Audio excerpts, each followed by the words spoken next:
Bonjour, alors aujourd'hui je voulais faire quand même une vidéo pour pouvoir montrer de manière un peu plus complète comment est-ce que tu vas utiliser le logiciel Protam. Mais les fonctionnalités que je vais utiliser sont les modules les plus importants qui vont t'aider à avancer. Une fois que le logiciel il est créé, d'accord, en fait tu as ton compte, tu vas avoir, ça va venir ici. Ici il n'y aura pas les chiffres, il n'y aura pas les chiffres ici, il n'y aura pas les chiffres, il n'y aura pas les éléments ici. Ça, c'est un tableau de bord déjà à la base. Ces informations ici vont se remplir au fur et à mesure en fonction en fonction des enregistrements des informations que tu vas réaliser ici. Ça va s'enregistrer, ainsi de suite. Ce qui est important, tu vas d'abord venir sur le paramétrage. Au niveau du paramétrage, c'est là où tu vas activer tout ce que tu vois ici. Si ça peut s'activer, tu cliques sur activer, activer. Alors, le but de ces rôles, c'est quoi? Le but de ces rôles, c'est affecter les rôles à toutes les personnes, d'accord? Toutes les personnes qui, auprès de qui peut être, des personnes auprès de qui tu vas donner certaines choses, certains rôles, certains accès à réaliser certaines tâches, à réaliser certaines choses. C'est ça le but de ces rôles-ci. Au niveau de l'organisation, c'est là où tu vas enregistrer des informations de la société, le nom, le pays, la ville, l'adresse mail. Je peux descendre encore ici pour voir les sites internet. Là, c'est l'identification fiscale. Ça, c'est les RCM. Ça, c'est donc les new, les RCCM. Ici, nous avons la république d'identité. Et tu choisis, bien fait attention de choisir la monnaie ici, la devise. Parce que tu peux cliquer ici. Tu vois, il y a plusieurs devises. Tu peux choisir la devise et tu commences ici l'année où tu veux débuter ton exercice, en fait. Alors, cette partie est très importante parce que c'est ça qui va, en fait, impacter tous les restes des opérations, tous les restes des systèmes, qui va s'impacter à partir d'ici. Partant de l'organisation, tu as aussi des équipes. Au niveau des équipes ici, tu vas mettre, en fait, les personnes auprès de qui tu vas donner des rôles. Ça veut dire que toi, tu es manager. En dehors du toi, il y a beaucoup de personnes d'autres qui vont travailler qui vont être soit comptables, qui vont être commerciales, qui vont être gestionnaires des payes, qui vont être voilà, caissières, ainsi de suite. GRH, peu importe. Qu'est-ce qui va se passer ici?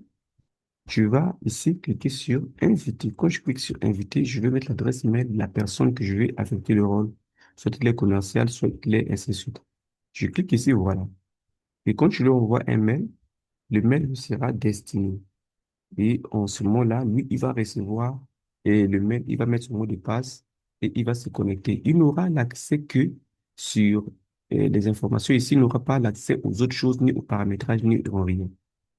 Et il aura l'accès que, par exemple, si tu lui envoies les liens de caissière, il sera caissière juste avec les habitations de la trésorerie.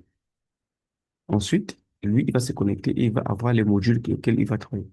Bon, ici, nous avons ici rôle personnalisé. Pourquoi rôle personnalisé? Parce qu'en réalité, ce que nous avons ici dans l'équipe, dans le rôle, il y a tous les rôles. On a mis dans les équipes ici, il y a les rôles administrateur, comptable, manager, que ce sont des rôles administratifs. Mais il peut arriver qu'il y ait quelqu'un qui a un rôle qui n'est pas prévu ici. Par exemple, le directeur technique n'est pas là, vidéaste n'est pas là, juriste n'est pas là, fiscaliste n'est pas là, auditeur n'est pas là, ainsi de suite. Alors, qu'est-ce que je peux faire? Si je veux créer un rôle qui n'existe pas ici, par exemple, le contrôleur qui peut venir vérifier les informations, et il faut lui donner un rôle qui sera peut-être provisoire. Donc, on va mettre ici un rôle et puis on peut le créer ici. Tu lui donnes, par exemple, directeur technique, description du rôle et tu lui donnes les habilitations de tout ce qui existe déjà. Il va être sous de quel rôle existant déjà. Et puis voilà, quand tu vas enregistrer, il va venir encore ici et ça va se passer de la même façon. Il va hériter les rôles des autres personnes qui existent déjà et ça va agir de la même façon. Nous avons ici produits et services. C'est là où tu vas mettre tous les produits, les services, et ainsi de suite. Dans les produits, tu vas cliquer ici sur suivant. Tu vas choisir le nom, description, prix unitaire, la devise, unité. Tu choisis ici la catégorie, ainsi de suite. Une fois que tu le fais, alors voilà, ça va s'enregistrer comme on a enregistré ici, mais TVA annulé. Et, et dans les produits, il faut savoir que lorsqu'un produit est stockable, hein, la catégorie ici, si c'est un service, automatiquement, ça va mettre ici déstockable. Si c'est un produit physique, ça va mettre ici stockable. C'est très important. Et divise ainsi de suite. Ensuite, nous avons ici fournisseur et tu vas créer des fournisseurs. Comme d'habitude, c'est pas très compliqué. Tu vas mettre ajouter et tu mets tes fournisseurs ici. Et tu choisis toujours le pays, et le lieu, la ville, un de tes fournisseurs, la durée des paiements, ainsi de suite. Donc, ici, nous avons créé d'avoir un fournisseur Laborex, c'est un exemple, hein. Donc, nous avons encore ici les taxes. Alors, les taxes ici, c'est très important que tu vois. Dans les taxes, ça, c'est le paramétrage, je t'explique. Dans les taxes, ici, tu vas mettre la TVA. Mais ici, pour ça, j'ai mis la taxe retournée à la source. C'est là. Tu cliques. Voilà. Moi, je peux le modifier, cette taxe. Je clique ici, je le modifie. Mais, je peux modifier le taux, je peux modifier l'intitulé. Chez vous, au Gabon, c'est PCS. Mais je peux modifier le taux, ainsi de suite. Mais je laisse ça comme ça. Ici, ce sont les intégrations. Pour les intégrations, je t'explique ça, c'est la partie technique. Mais je vais te montrer, c'est la restauration et sauvegarde. C'est la partie où tu peux sauvegarder les informations de ta comptabilité, du système, et là où tu peux restaurer ces informations. Si tu veux le sauvegarder sous format JSON, tu vas cliquer ici, tu vas regarder ici, et je sauvegarde les tables, ou Excel, ou CSV. En fait, tu peux sauvegarder ici.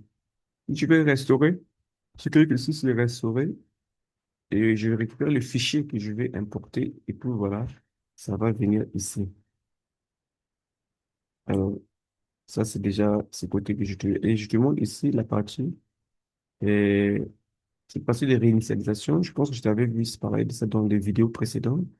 Tu vas voir. Le but, c'est quoi? Le but, c'est de pouvoir, si possible, réinitialiser le compte après avoir réalisé qu'on a fait énormément d'erreurs. On a besoin de les réinitialiser. On le réinitialise ici, soit complètement, soit partiellement, soit en total. Donc, ici, tu as ici partiel, c'est pour les écritures d'une période. Alors, je vais choisir la période auquel je vais circonscrire la supposée des écritures. Ici, les écritures uniquement, je vais supprimer que les doublons, s'il y en a, ainsi de suite. Les feux de la paix, ainsi de suite. Ici, je vais raser totalement les écritures. Voilà, je vais m'arrêter par ici pour que la vidéo ne soit pas longue et je vais te revenir sur d'autres modules après.